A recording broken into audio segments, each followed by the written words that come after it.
Olá, meus queridos alunos, bom dia, boa tarde, boa noite, de acordo com o momento que você está assistindo essa aula.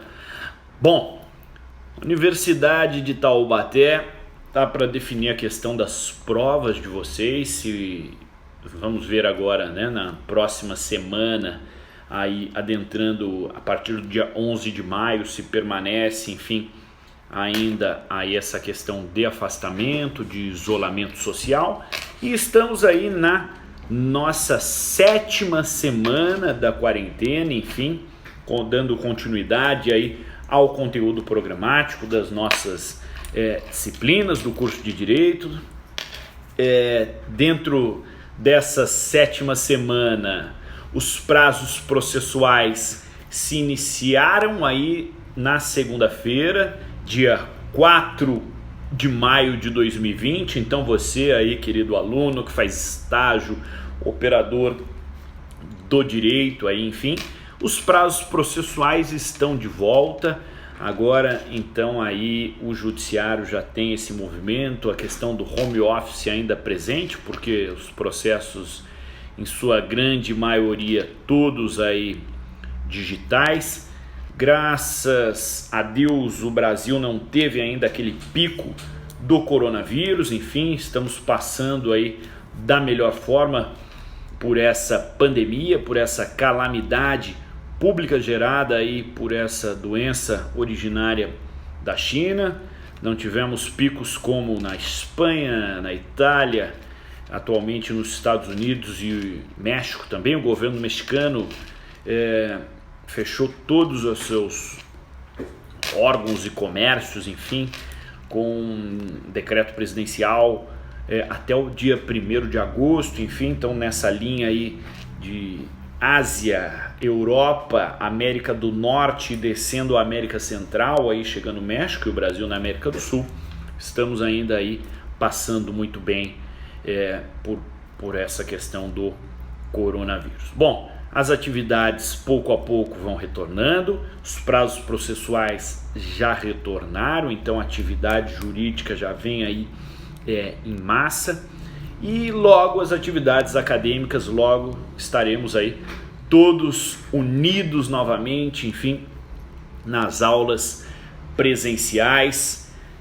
Mas creio que esse semestre já estamos aí no mês de maio, enfim, tem mês de maio e junho de aula, ainda 2 meses, não sei, tudo vai depender aí dos nossos governantes, atrelado com a questão de saúde e evolução, acerca da possibilidade aí de retorno das atividades acadêmicas. Bom, nessa 7ª semana, então, evoluindo aí o conteúdo programático, estamos aí bem avançados, enfim, com a disciplina. Volto a dizer, as aulas são realizadas no programa via Vídeo Brasil, aí elas são compactadas, ajeitado a parte de áudio, ajeitado a parte de imagem, para levar ao aluno, né, uma melhor, enfim, imagem e som.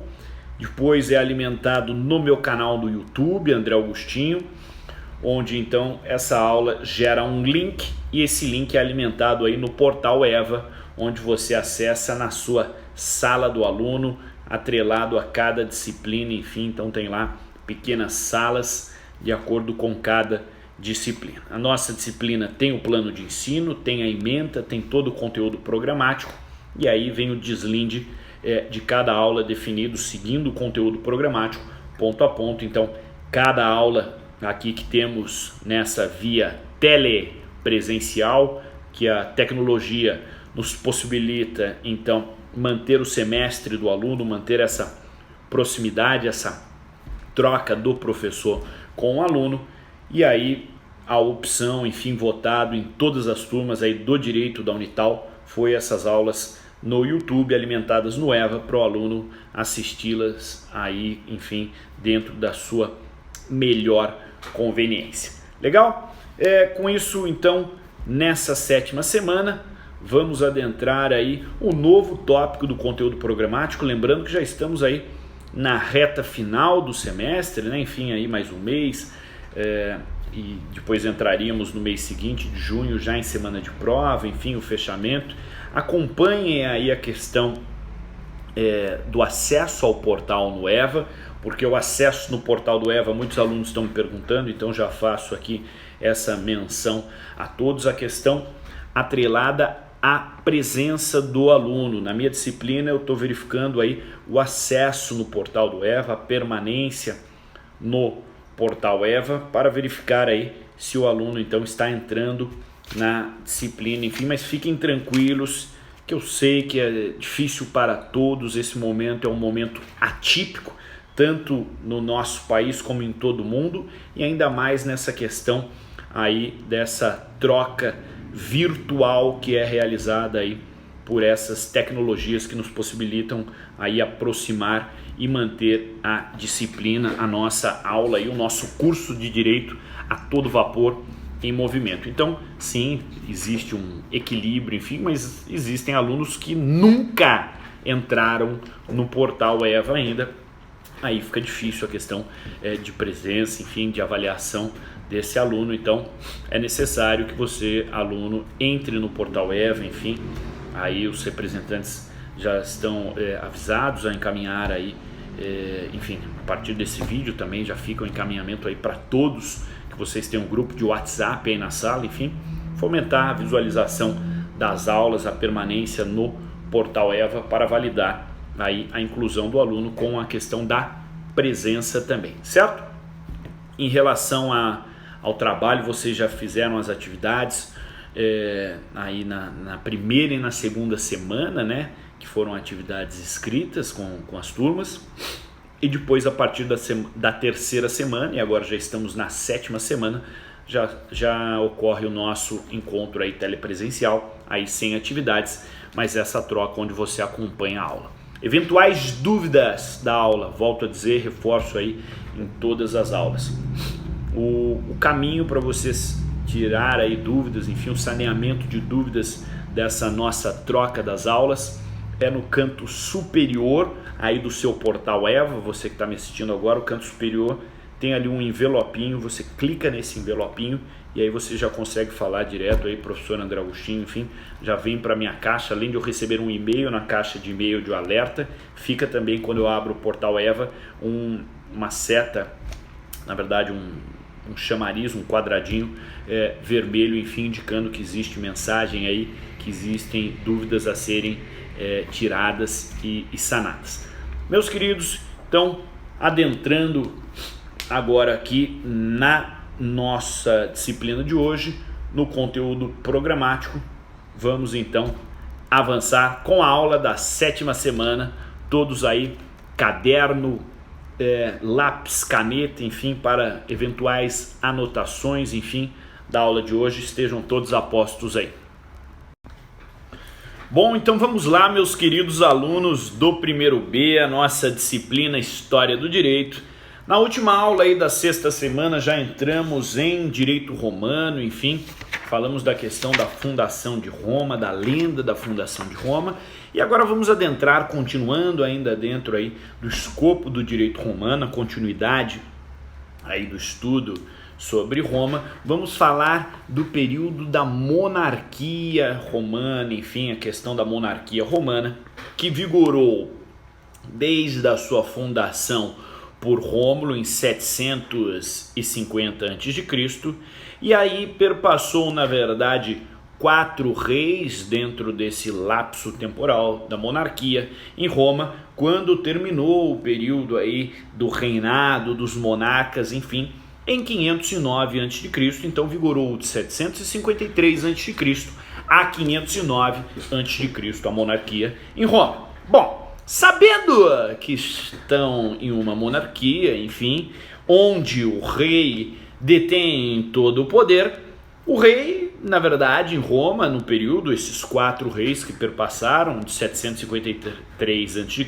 a 509, eles detinham tanto os poderes de governar, como também os poderes aí do escopo do governo por meio do poder executivo, do poder judiciário, do poder legislativo, ou seja, todo o corpo aí legislativo, judiciário e executivo era detido aí pelo rei, então pelo monarca, com a definição total. Contudo, é importante que havia na questão do poder legislativo uma certa limitação. E o que era essa certa limitação dentro do poder legislativo? Havia um grupo aí de pessoas definidos, então, desse grupo de pessoas com caráter patriarcal, porque a sociedade era definida aí por um chefe de família, por um patriarca, por um homem aí,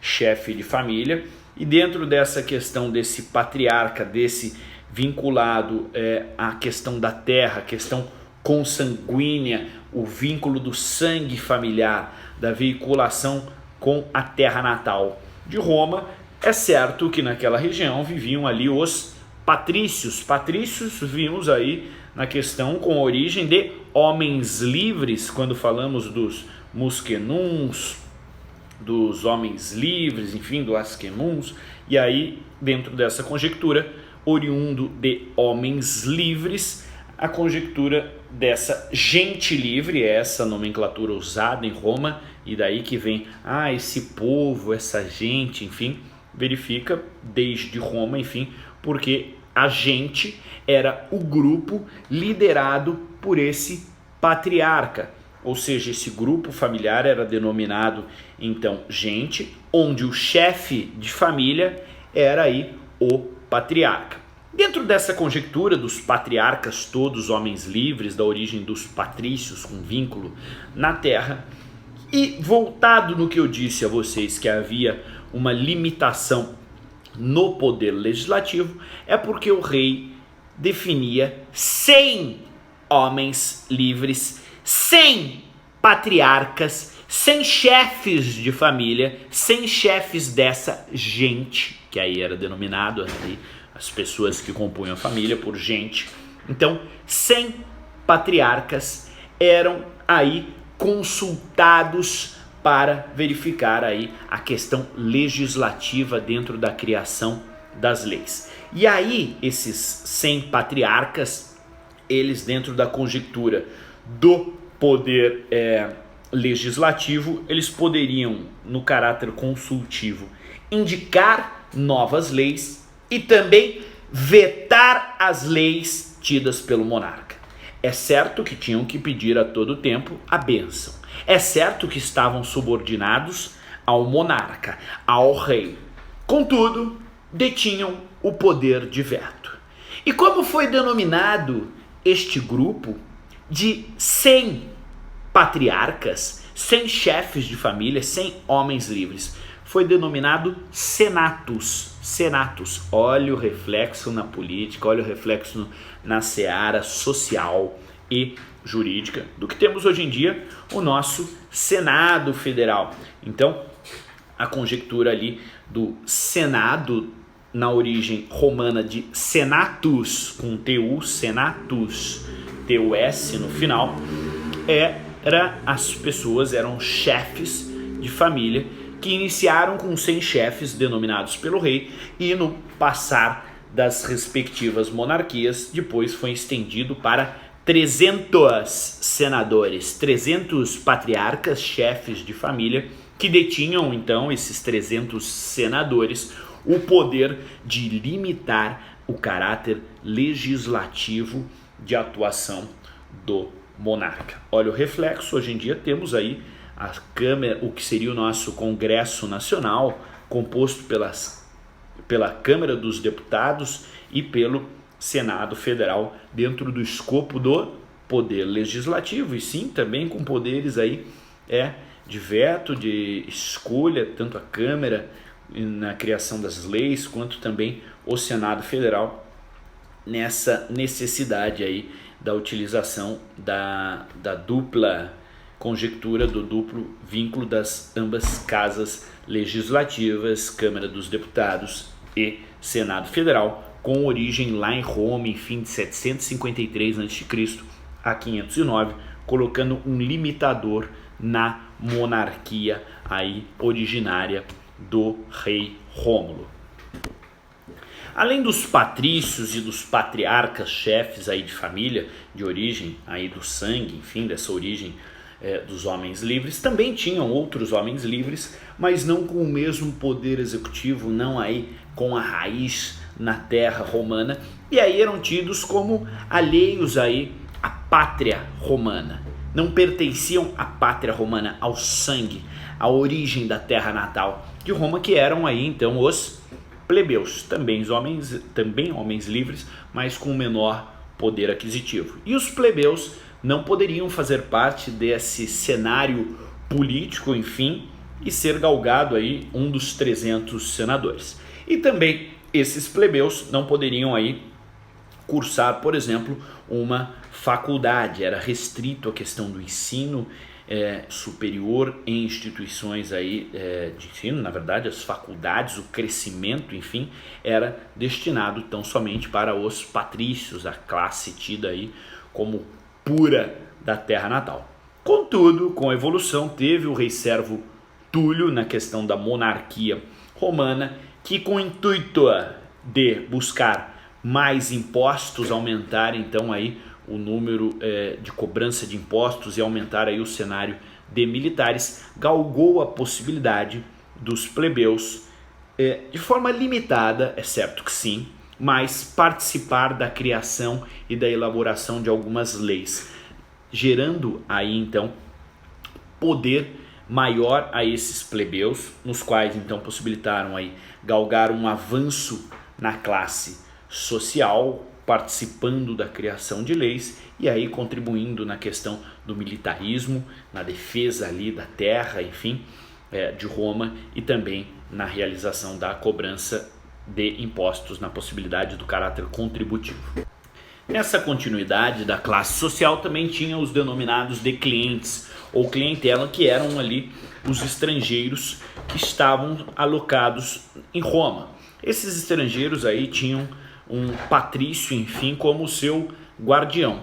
E aí, tido o patrício como guardião, por ser então um estrangeiro de origem aí estar sobre o espectro da plebe local, eles sendo fiéis, batendo continência e tendo fidelidade com o seu patrício, eram premiados, enfim, com pequenas terras para gerar aí o cultivo dessas terras, e voltava esse cultivo, claro, para o seu respectivo patrício, para o seu respectivo patrão aí, tido então como patrono, e aí a origem, enfim, da figura de patrão, porque eram vinculados e recebiam assistência jurídica, e as terras na qual cultivavam eram destinadas aí aos seus patrões, enfim, que era o patrício que o protegia. Olha a importância do direito romano em pleno século XXI, com palavras que vêm se assimilando aí no nosso direito, no nosso dia a dia no Brasil. Bom, finalmente, dentro dessa estrutura social, tinha a última ratio, a última classe dentro da Roma monárquica, que era a conjectura, a figura dos escravos. Os escravos estes com origem aí de plebeus endividados, que então se tornavam escravos de outros, de patrícios, né?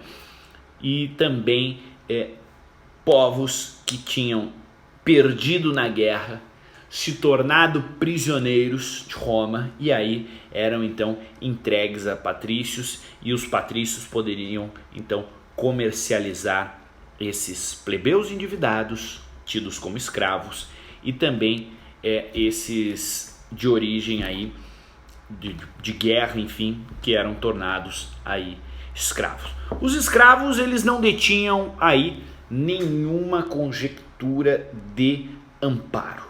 Os escravos, eles eram utilizados até a morte. Os escravos nessa época, pela parte histórica detida nessa seara da Roma monárquica, eles eram vendidos, trocados e mortos pelos seus donos aí de forma irrestrita, sem nenhuma limitação. Bom, e aí é fácil então, nessa conjectura, ter que os escravos eram tratados como coisas, e na origem também do direito romano, a palavra, né, a origem do que é uma coisa é res, R-E-S. Então res significa coisas, eram tratados, considerados como coisas, como res, dentro do direito romano. Professor, e o que isso tem a ver com aí a nossa temática? Bom, vocês vão estudar direito das coisas, que são os direitos reais, de origem res. Os direitos reais são os direitos das coisas, dentro do Código Civil. O legislador do Código Civil de 2002, o novo Código Civil, que entrou em vigor em março de 2003, buscou então e tem um campo específico acerca dos direitos das coisas, atrelado a posse e propriedade especificamente, certo? Então era tido ali os escravos à época como uma coisa, eles eram propriedade de um outro ser humano, de um patrício. Era um homem, um ser humano, escravo, sendo aí propriedade, sendo então uma coisa de outro ser humano, tido como patrício. Beleza?